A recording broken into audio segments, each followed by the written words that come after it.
Why submit to God?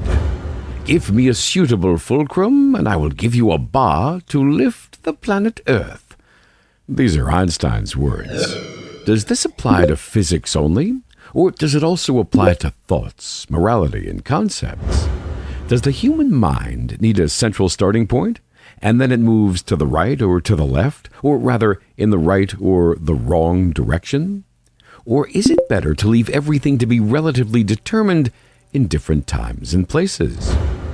Should the human mind be bound to a divine system which it trusts to be suitable for human life? Does this enhance the role of man's mind, or give it a lower status? Newton's laws apply to quantitative physics, but then they rely on observations and experiments that cannot be altered, such as floating and gravity.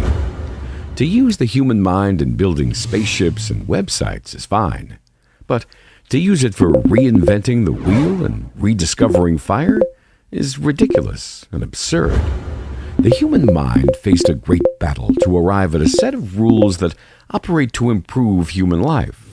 In the process, the human mind had to go from one extreme to another, and to rise from absurdity to logic.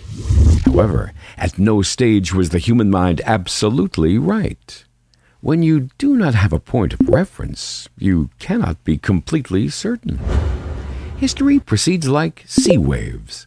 What appears repugnant and prohibited at some place and time may be appealing and encouraged at others.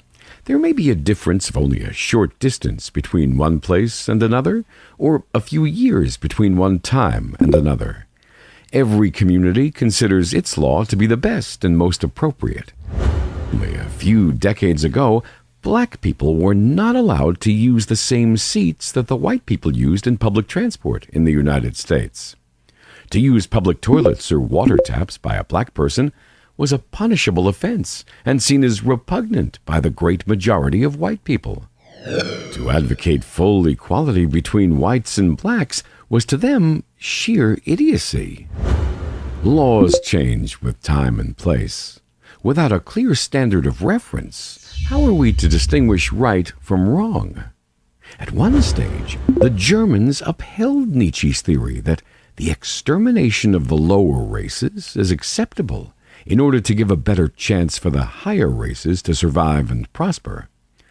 This was upheld by millions of people who considered it logical enough to be implemented. Such concepts were acceptable at certain periods. Not only so, but criticizing them was considered blasphemy. Only a few people thought that there would come a time when such ideas would be seen as absurd. Do we today hold on to ideas that our children will think absurd? Islam establishes that the human mind needs a sound basis, a moral point of reference, a compass pointing out the way.